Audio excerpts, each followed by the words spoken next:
Oke, saya juga baru pulang dari Eropa selama 1 bulan 9 hari teman-teman sekalian. Sendiri juga, sendiri juga, nggak tahu, amazing, kalau boleh dikatakan gila dalam tanda petik, harus ada tanda petiknya ya kan, itu sama ya kan. Ini foto-fotonya saya backpackeran, teman-teman tuh coba yang backpacker tadi, yang Flixbus. Bayangkan teman-teman 1 bulan 9 hari menghabiskan dana berapa karena itu euro, iya kan? Saya sama juga bukanlah orang yang banyak uang, tapi ada satu yang saya tahu di dalam saya ini adalah pencipta langit dan bumi yang hidup di dalam saya, yang memang nggak ada lagi kerinduan yang tertinggi dalam hidupnya, tidak lain adalah untuk melakukan kehendak Bapaknya, iya kan teman-teman sekalian. Makanya ini menggetarkan hati saya dan saya percaya akan menggetarkan kita semua, dan supaya hilanglah permasalahan-permasalahan yang kecil-kecil, pergumulan dan lain sebagainya, ketika kita diangkat kepada kebenaran firman Tuhan, Bapak Ibu sekalian, supaya kita tahu siapa kita ini, identitas kita, karena kita memang sering lupa, iya kan? Tapi pada hari ini kita reminder lagi. Jadi ini saya lagi ada di Roma yang ini, perjalanan Roma, lalu ini di Belanda, teman-teman sekalian, ini lagi di Belgia, Brussels, ini sebentar, permisi berhenti yang tadi yang lagi berdoa. Ini di Ukraina, orang-orang Ukraina yang lagi kita doakan mereka, kita bilang kita berdoa untuk Ukraina di Indonesia, orang-orang Indonesia berdoa kan setiap Senin pagi kita kan, untuk seluruh bangsa-bangsa ya. Jadi udah didoakan semua, sebenarnya ngeling semua ya Bro Har tadi, bagaimana Tuhan memimpin kita supaya kita lebih peka terhadap apa yang tidak kelihatan Bapak Ibu.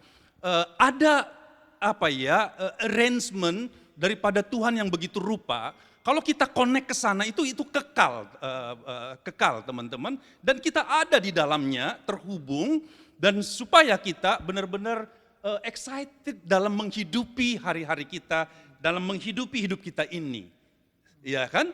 Karena memang Bapak Ibu, Tuhan itu memang mencari, tercatat di dalam buku Demos Sakarian itu, Tuhan itu justru sedang mencari kita, menanti kita, bukan kita sebenarnya yang menanti Tuhan, menunggu Tuhan, tapi Tuhan menanti kita, tapi kita sibuk dengan tanda petik kerohanian kita, kepada activity kita, lebih daripada kita terhubung dengan Dia, tersambung, terintimasi dengan Dia, Bapak Ibu. Jadi ini sangat luar biasa. Ini saya lagi ada di penjara bawah tanah Rasul Paulus. Itu tempat yang sangat agak di bawah kalau teman-teman yang udah pernah di sana. Rasul Paulus itu di penjara di sini sebelum dia dihukum mati, dipenggal kepalanya ya. Rasul Paulus teman-teman. Saya mendoakan orang, saya lupa di sana ya, mendoakan seorang anak muda juga yang movement, ya kan, di sana itu ya. Ini di Belanda, masih ada lagi? Ya, ini dia penjara Rasul Paulus. Bagaimana bayangkan Rasul Paulus dipasung di sana teman-teman, ya kan, minumannya itu ada cerukan di sana yang tempat menetes air sampai sekarang kalau hujan itu masih ada, disitulah minumnya Paulus, mungkin makannya juga di situ, nya juga di situ teman-teman dan seterusnya. Dan Rasul Paulus yang ada di situ, saya berdoa, teman-teman menumpangkan tangan, saya nangis di situ dan merasakan seolah-olah saya ini the time tunnel, pergi ke masa Rasul Paulus, saya melihat Rasul Paulus di sana, teman-teman, dan saya membayangkan karena kebetulan saya ini ditunjuk sebagai koordinator untuk Faith Come by Hearing di FG BMFI seluruh Indonesia, untuk kita membaca setiap hari satu pasal, teman-teman, Bapak Ibu. Saya ketika berdoa di sana langsung ingat bagaimana surat-surat Rasul Paulus yang dikirim kepada jemaat di Roma, jemaat di Efesus dan lain di Korintus dan seterusnya teman-teman, dan surat-surat itu sudah ada di HP kita semua. Dan saya berkata, Tuhan, selepas dari sini sebenarnya saya sudah cukup semangat, tapi selepas dari penjara Rasul Paulus ini, saya akan ngomong kepada banyak orang, main-main lagi, saya akan ngomong kepada mereka supaya mereka menghargai firman Tuhan, karena firman itu ditujukan kepada kita, karena firman itu yang membebaskan kita, teman-teman sekalian. Ya kan? Dan firman itu bayarannya nyawa. Dan teman-teman ingat, Roma adalah bangsa yang menguasai Eropa, dan Roma juga yang meruntuhkan bait suci tahun 70 yang sering dibagikan oleh teman-teman, ya kan? Dan ingat, Kaisar Julius Caesar ya, yang paling kejam gitu ya. Nero yang paling kejam itu, teman-teman, bagaimana mereka itu menyiksa umat Tuhan pada saat itu. Dan ingat, saya baru mengerti. Saya selama ini kurang perhatian, sama dengan kita kali, yang kurang perhatian, kurang research tentang bagaimana perjalanan Injil itu nyampe kepada kita. Kira-kira begitu ya. Saya dibukakan begini. Bagaimana bangsa yang luar biasa itu takluk oleh Injil. Betul tidak? Kan sekarang jadi pemerintahan ini. Di sana kan Vatikan. Ya kan?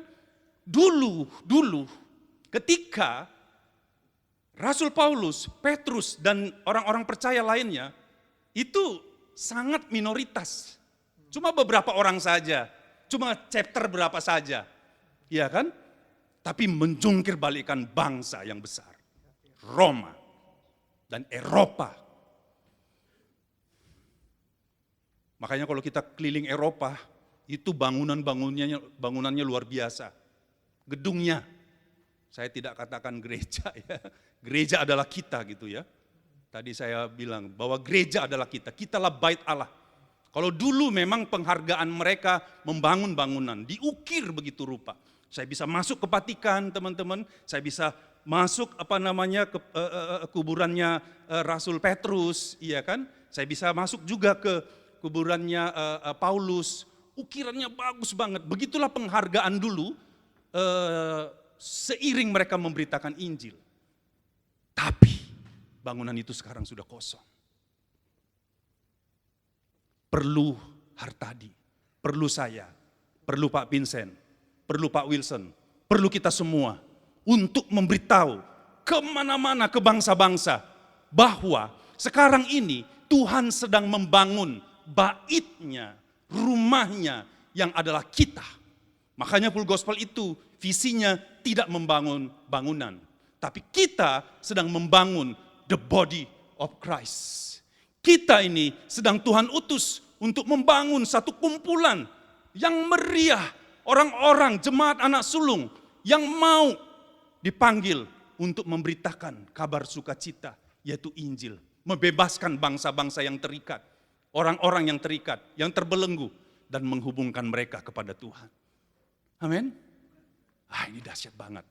Makanya izinkan saya menyampaikan tema The Years of Acceleration atau Divine Acceleration.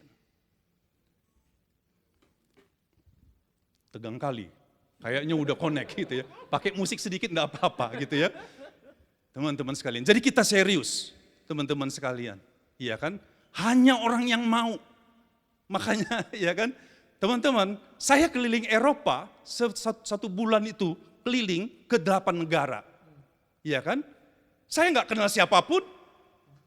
Saya hanya direferensi saja. Di referensi ini saya ketemu dan saya tadi tunjukkan kepada Pak Wilson WA. Saya bertanya, Tuhan kok saya diutus ngapain? Sampai setelah saya pulang, saya tunjukkan tadi ke Pak Wilson WA dari National Presiden FG BMFI Belanda yang mengatakan begini, teman-teman ya. Saya coba izin membacakannya kepada teman-teman sekalian. Sama seperti kesaksian tadi, sama dengan kesaksian tadi, dia katakan begini, John, you come to spread and infect Europe with a new sound and power of love. It is needed. Europe is getting darker, gelap, and needs light. Teman-teman, saya ketemu dengan beberapa bule dan orang-orang Indonesia, kita penginjilan ke toko-toko coklat dan lain sebagainya, kita pelayanan di sana.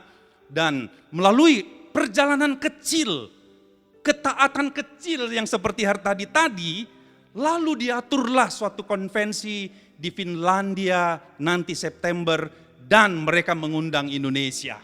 Dan saya dengan Pak Vincent dan teman-teman yang lain akan ke Eropa, akan ke Prancis, akan ke Belgia. Di Belgia juga kita sudah diundang oleh, nanti akan ada malam persahabatan antara pengusaha Belgia Brussels dan Indonesia. Gak tahu caranya, hanya ketaatan, tapi biarlah chapter-chapter juga terbentuk di sana teman-teman. Dan itulah sebenarnya nubuatan. Nubuatan yang mengatakan bahwa dari Indonesia akan menjadi berkat kepada bangsa-bangsa. Saya bertanya itu bagaimana itu caranya? Dulu saya nggak ngerti juga caranya, ya kan? Tapi Tuhan yang menggenapkan itu melalui orang-orang pilihannya, yaitu saya dan saudara. Amin. Ini keren banget. Ini dahsyat. Bukan kita itu hanya taat saja, mau saja. Bayangkan saudara, untuk menghemat, saya kan uang terbatas. Pakai itu backpacker teman-teman, nginep di hotel yang 400-500 ribu. Karena hotel yang biasa itu 2 juta, 3 juta per malam. Backpacker, naik bis, naik pesawat yang yang murah. Low cost. Sampai saya ketinggalan gara-gara low costnya, ketinggalan satu pesawat. Iya kan? Sampai nginep di di bandara. Tapi ngebayangin Rasul Paulus yang dulu sampai karam kapal. Apa artinya? Oh my Lord. Tapi Tuhan bekerja di antara kita. Amin teman-teman sekalian. Saya mau masuk kepada ini. Nah, teman-teman sekalian, kita harus tahu, kan kita sekarang sedang berbicara tentang akselerasi, the years of acceleration tahun 2024 dan 2028 dicanangkan oleh nasional presiden kita. Lalu di 2025 adalah the year of level up. Ayo kita level up. Ya kan? Saya itu memberitahukan baik kepada nasional presiden, Pak, sebenar-benarnya, sesungguh-sungguhnya telah dituliskan kepada kita tentang detail bagaimana Tuhan akan mengakselerasi kita, mempercepat kita kepada rancangannya. Akselerasi kemana? Harus kepada yang maunya Tuhan, bukan? Iya kan? Maunya Tuhan itu enggak sederhana, enggak sederhana teman-teman, enggak gampang. Iya kan? Yaitu Dia mau menjadikan kita serupa dan segambar dengan Dia. That's divine. Iya kan? Imago Dei. Lalu Yesus bilang, aku akan mendirikan jemaatku di mana alam maut tidak akan menguasainya. Di mana itu?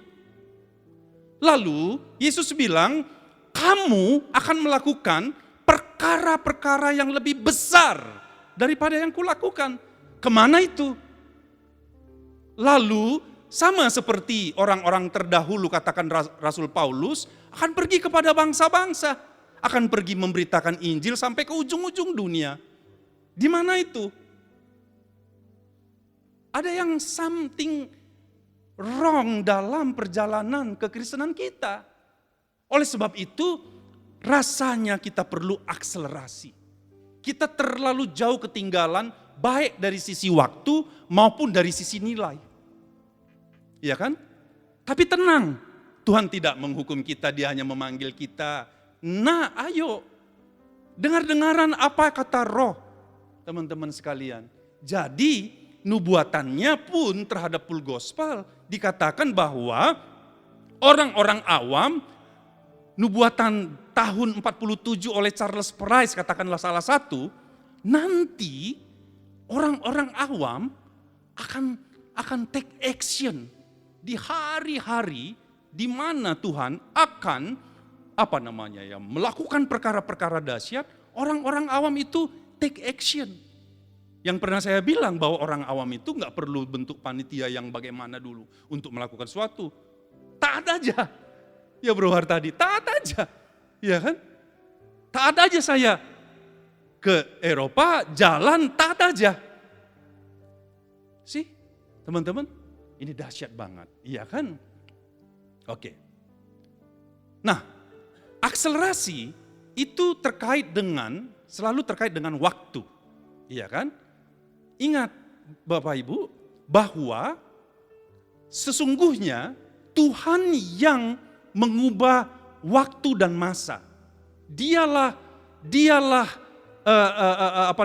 yang in charge untuk mengakselerasi waktu kita. Time and season itu seperti Kronos dan Kairos.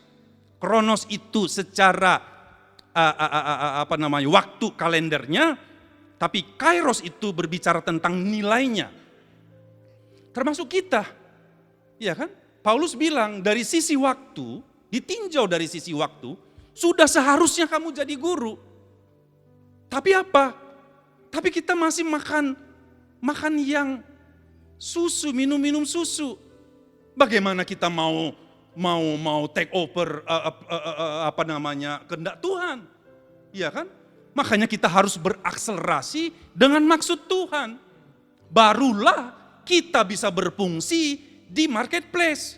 Barulah Injil itu bisa kita sampaikan dengan kuasa. Enggak lagi hanya teori, tapi benar-benar menjadi hidup di dalam kita. Sebab memang Kristus hidup di dalam kita. Amin. Itulah berita. Berita baik yang sesungguhnya adalah Injil yang adalah kekuatan Allah dan hikmat Allah. Amin teman-teman. Amin. Jadi Tuhan yang in charge untuk akselerasi. Makanya saya bilang we need divine acceleration in each our life. Teman-teman, ini dahsyat karena kita akan melihat di mana hari-hari yang seperti tadi, yang aneh, ya kan? Sesungguhnya semua orang sudah siap. Di dalam buku Demos ditulis, semuanya orang sudah siap. Orang sedang menunggu siapa yang menggerakkan, siapa yang berani berbicara, dan mereka nanti akan berkumpul. Itulah kegerakan yang disebut dengan a new wave of revival.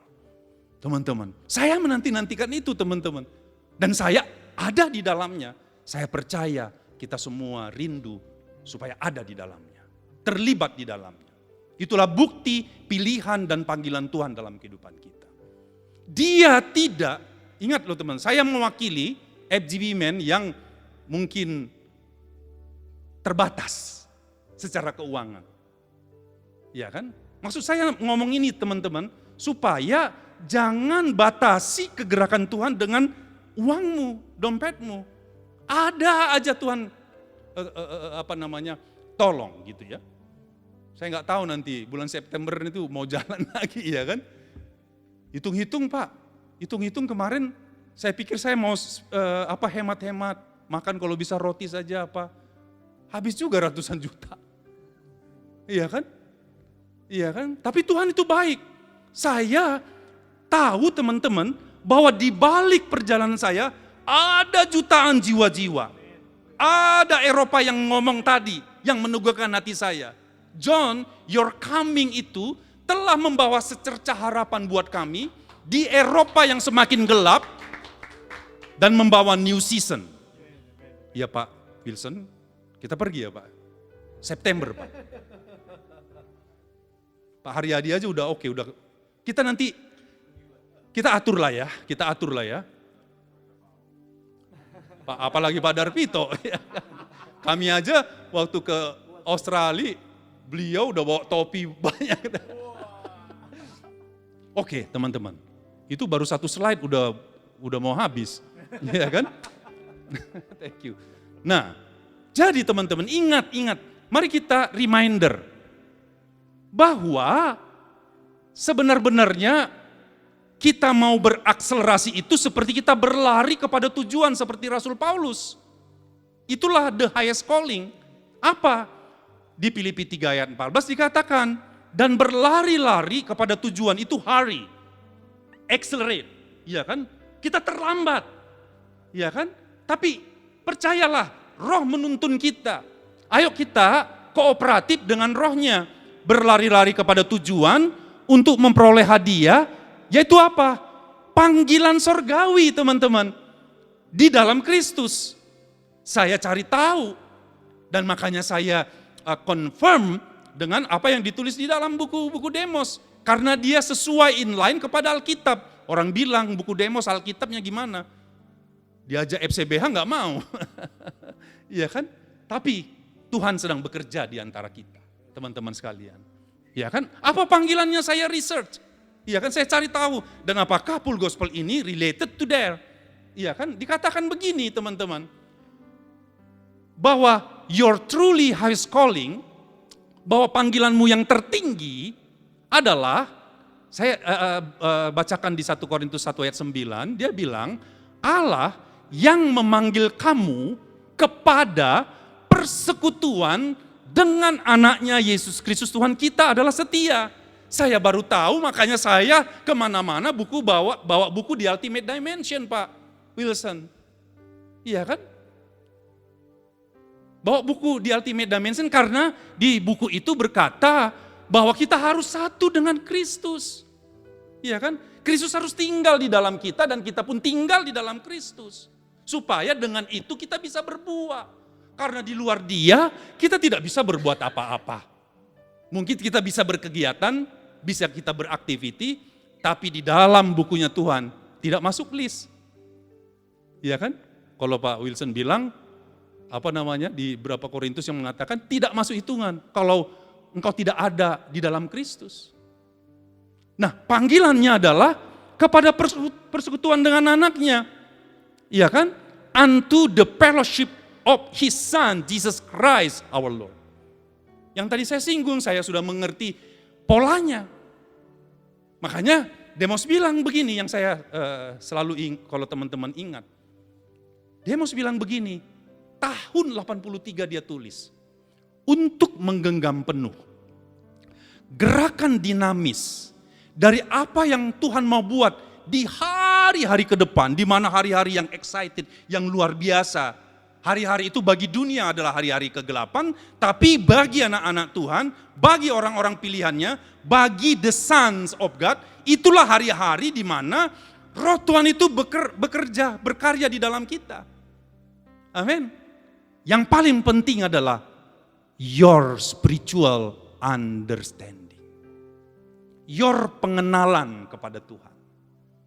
Itulah yang menentukan engkau accelerated tidak dengan Tuhan. Itulah yang menentukan saya, teman-teman. Dan ini berbicara tentang nasib dunia ini. Karena kepada kitalah dipercayakan. Amin. Nah, jadi seperti itu. Itu highest calling kita. Jadi kita bukan dipanggil untuk jadi WL, untuk menjadi pembicara, untuk menjadi hamba Tuhan full timer. Enggak ada di dalam Alkitab seperti itu. Iya kan? Enggak ada, teman-teman. Kita dipanggil the Prince of God. Kita dipanggil sebagai ahli warisnya Tuhan. Kita dipanggil untuk menyatakan kuasa Tuhan. Apa itu kuasa? Kuasa berbicara, tidak saja berbicara dunamos, yang pernah saya bilang, arti daripada kuasa sebenar-benarnya, kalau cari akar katanya, dunamos itu, atau dinamit kalau itu di eksplosif. Tapi ada satu kata kuasa yang masih tersimpan, tersembunyi. Artinya adalah dinasti. Keturunan, Pak. Kita ini adalah keturunan ilahi. Kepada kitalah, memang kepada kitalah kuasa itu diberikan. Tapi lihat, kita ini sama masih dengan anak-anak dunia. Masih kanak-kanak. Kalau kanak-kanak itu disamakan dengan orang yang berdosa. Itulah sebabnya kita tidak take action. Itulah sebabnya hidup kita ini begitu-begitu saja. Saya berkata itu kepada diri saya. Sampai once saya masuk di dalam kebenaran, Roh Kudus menuntunnya, teman-teman, mengajari saya, mewahyukan maksud-maksud Tuhan, itu dahsyat teman-teman. Iya kan? Juga dikatakan di dalam 1 Yohanes 1 ayat 3. Apa yang telah kami lihat dan yang telah kami dengar itu, kami beritakan kepada kamu juga. Iya kan? Supaya kamu pun beroleh persekutuan dengan kami. Dan persekutuan kami adalah persekutuan dengan Bapa dan dengan anaknya. What our fellowship truly is. Apa arti, kenapa full gospel disebut dengan the fellowship? Ya, kalau Pak Vincent sekarang lagi serius melihat kata koinonia. Karena fellowship itulah koinonia, bersatu dengan Kristus. Murid-murid tahu sebelum mereka menerima Roh Kudus, mereka tidak tahu.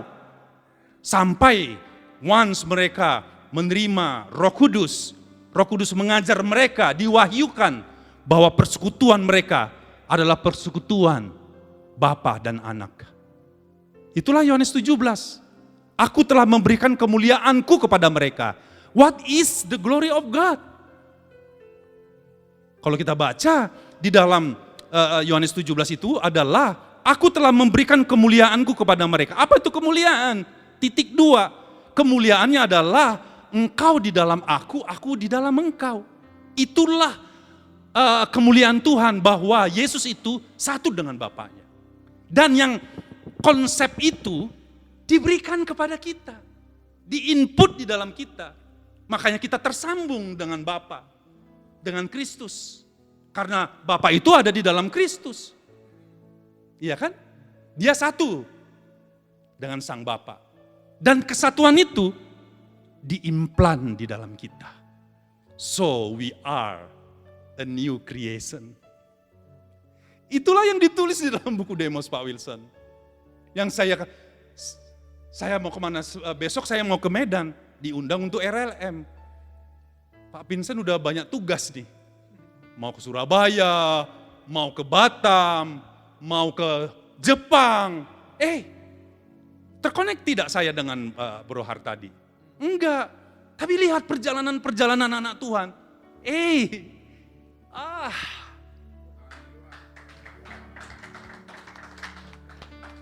Supaya kita nyanyi itu, nyanyinya I'm only human. Jangan lagi ya, Pak Vincent udah bertobat nyanyi itu. Karena aku bilang, bro, jangan nyanyikan lagi itu. Karena, coba I'm only human. I'm only human. Just a man.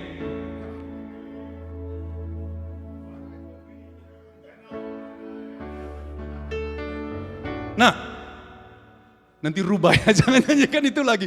You are not only human, you are spirit. Memang lagu itu enak banget sih. Saya dulu kan anggota Nabirong Pak, sama Hotma Sitompul. Kan nyanyi ini, masuk TV loh. Waktu Natal. Iya kan, di nasional.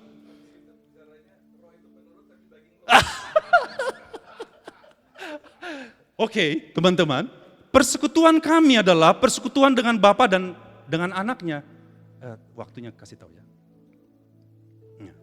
Nah, satu saya kutip teman-teman. Ingat teman-teman. Apa itu full gospel? Ingat teman-teman. Ya Bro Hartadi ya. Saya selama ini teman-teman diprotes. Ngomong Injil terus. Sama anak muda katanya nggak laku. Saya sedih. Karena yang saya tahu orang muda itu kuat di dalam firman, Bro Hartadi. Katanya. Lalu saya diprotes, saya nggak usah cerita-cerita bisnis saja, cerita hukum apa. Saya udah bosan Pak masalah hukum. Masalah hukum akan hancur. Nggak ada undang-undang akan hancur, apa akan hancur. Nggak ada menolong apapun teman-teman. Ya tapi itu adalah dalam berbangsa dan bernegara. Tapi itu akan sampai hukum yang sesungguhnya, yaitu hukum Kristus diwujud nyatakan di muka bumi ini. Because, ya tepuk tangan. Dialah hukum, karena dialah logos. Logos itu adalah hukum. Ya kan? Logos itu adalah hukum. Pada mulanya adalah logos. Logos itu bersama-sama dengan Allah. Dan logos itu adalah Allah. Itu hukum. Sebab kalau ada hukum yang sempurna, maka ada dua yang sempurna. Tuhan dan hukum. Gak mungkin. Harus ada cuma satu yang sempurna. Christ. Dialah hukum Allah. Dialah gambar Allah. Dialah kekuatan Allah. Teman-teman sekalian. Amin. Ditulis begini, saya menulis buku ini untuk memberikan kepada Anda sebuah visi. Bro Hartadi, yang ada saya tergetar tadi waktu kau katakan, saya cuma punya visi dan misi. Yang saya bilang tuh, dari dulu waktu saya chapter presiden, bagi sharing tentang visi, saya membawakan visi kemana-mana dengan lugunya teman-teman. Kan yang saya bilang Tomang tuh yang datang ke Pontianak, saya nangkapnya. Saya membagi-bagikan visi, tapi sekarang saya sudah dibawa visi. Visi yang membawa saya sekarang, bukan saya lagi membawa visi. Membawanya keliling dunia. Yes, karena visi itu adalah melihat, adalah mengenal. Tidak dipermalukan teman-teman, kalau kita bisa menangkap visinya. Saya menulis buku ini untuk memberikan kepada Anda sebuah visi, untuk masa depan, ditulis tahun 83 Bro Hartadi.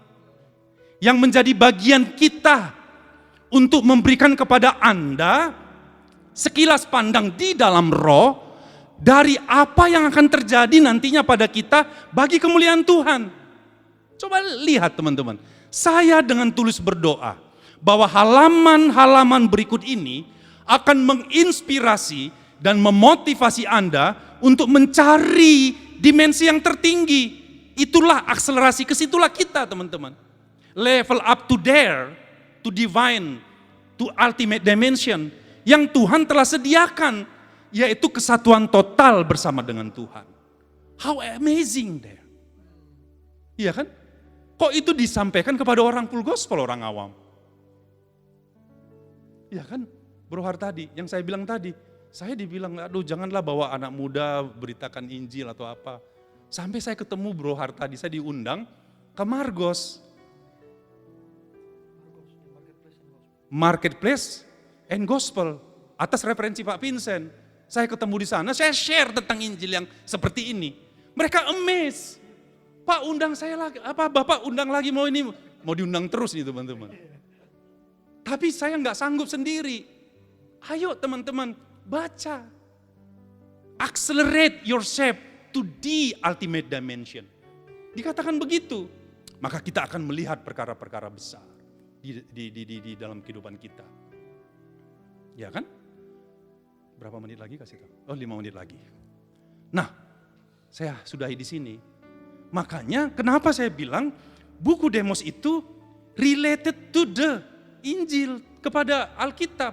Exactly. Iya kan? Exactly teman-teman. Di dalam Efesus 1 dikatakan, dan supaya ia menjadikan mata hatimu terang. Mata hati kita, itu berbicara visi Pak. Spiritual understanding ini. Ya kan? Agar kamu mengerti pengharapan apakah yang terkandung dalam panggilannya. Yang dipanggil tadi, dipanggil supaya kita connection with God. Intimacy, oneness with Christ. Ya kan? Ya, apa sih pengharapan apa terkandung dalam panggilan yang tadi itu? Panggilan kami adalah kepada persekutuan dengan anaknya. Panggilan itu titik 2. Betapa kayanya kemuliaan bagian yang ditentukan bagi orang-orang kudus. Dan betapa hebat kuasanya bagi kita yang percaya sesuai dengan kekuatan kuasanya. Kita bangkit berdiri. Kita nyanyi yang tadi enak sekali yang sebelum firman Tuhan. Lagu apa tadi? Menyenangkanmu, senangkanmu, hanya itu kerinduanku. menyenangkanmu, senangkan hatimu, hanya itu kerinduanku, menyenangkanmu, menyenangkanmu, senangkanmu, hanya itu kerinduanku, menyenangkanmu, senangkan hatimu, hanya itu kerinduanku, hanya itu kerinduanku, hanya itu kerinduanku, hanya itu, hanya itu kerinduanku.